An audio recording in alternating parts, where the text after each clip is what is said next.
Okay, great question. Great question. Is songwriting something you can get better at? Songwriting is a tricky thing because nothing you've done in the past can truly help what you're doing in the future in terms of the inspiration of writing a song. I am at the same level of challenge in writing my next record as I was in my last record. It's the same game, I promise you. We try to run the same ball down the field to try to get to a song. You cannot prepare yourself. It's not a cumulative experience. You can't say, well, you know, I did real good on Gravity, so I'm going to just do that again here, because if that was the case, then once I'd written Gravity, I would have written 30 more like it. And it's not the case, and it's not the case for anybody here. But what you can do is, again, inform with information your inspiration, so that when that sunroof opens up and you know something's about to happen, or I'll book studio time, I can tell now, I can identify the seismic sort of activity that something's going to come down. And when you do find that beautiful 90 minutes of the skies parting and you go, oh, I'm getting the connection, you can be more prepared with the information of how to take that inspiration and make it happen. But in terms of inspiration rodeo, it can't happen. It will never happen. You can't ever have a song that you like by just really wanting a song. A song rewards truth and true need for expression, not the need for another song. It never works.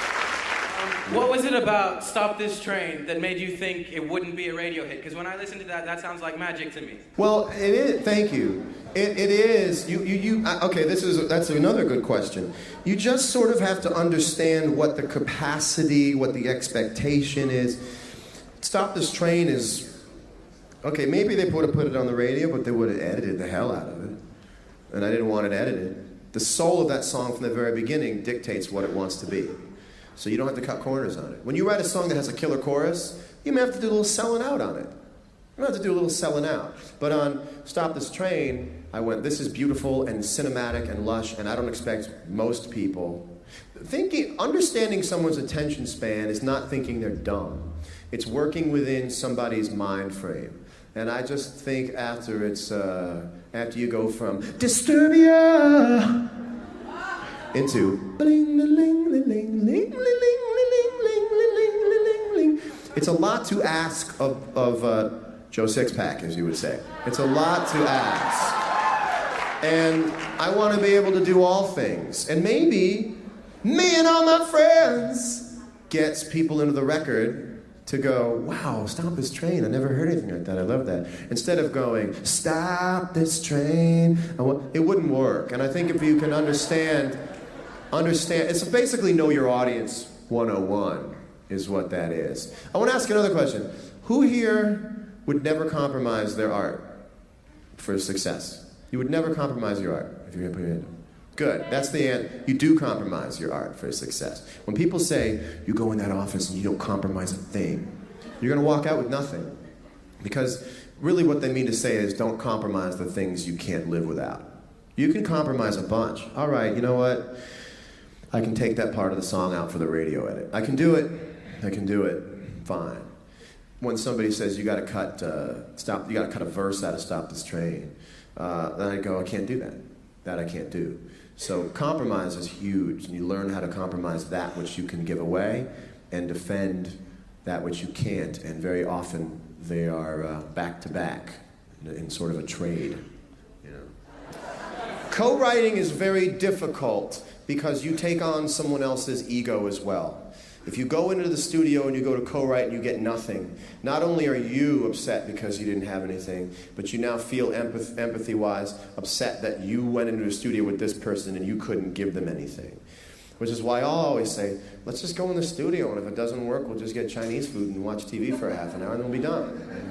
It's very difficult. When I'm not the world's best co-writer because I don't have that Nashville legal pad over lunch sort of approach. Like, here's what I was thinking about. If that's love calling, take a message. You know?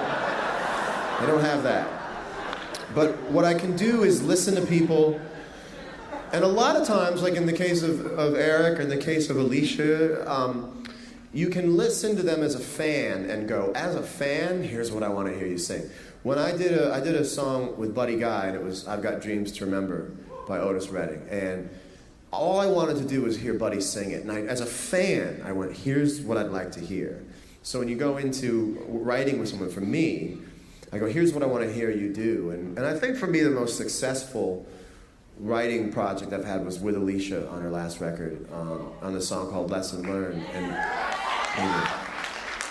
Because I was telling Alicia for over a year, I said, Alicia, I want to hear you get beat. I want your music to be like a painting. I think you could do this avant-garde sort of thing. It's this concept record. It's beautiful and take people to, because a lot of the lyrical motif takes place on the street. It takes place, or it takes place nowhere, and it's sort of like, you done me wrong. Listen, the last time you're gonna do me wrong, I'm out of here. Which she hasn't done so bad on that.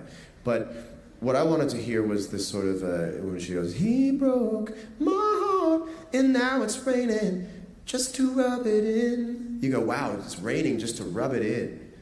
I'm at your door, I feel so crazy about it. And now all of a sudden you're in. And I just wanted to bring that element, my information to her inspiration, And now by the time you get to, and the bridge kills me. Oh, God. What? Falling down, ain't falling down if you don't cry when you hit the floor. Whoa. Just to hear her do that, I enjoyed a tasty margarita after that bridge. But that's really what it's about for me as a co-writer. I couldn't write a song. Faith Hill called me and can you write a song? And I said, yeah, what are you thinking about? Like, what's on your mind? What's happening? What are you thinking about? And it didn't end up working because I don't think it was going to end up being a co-writing situation. It was like, will you make me one? And I couldn't do it, and I felt really bad, and I didn't want to offend her, but I couldn't do it because I don't know what's going on in her life. I don't know the intimacy of it. And so I have to know somebody enough to sort of take on their mentality and express their mentality in my way. So I do have to say that in a conventional sense, I'm not a very good co-writer at all. I just have to have that affinity for somebody.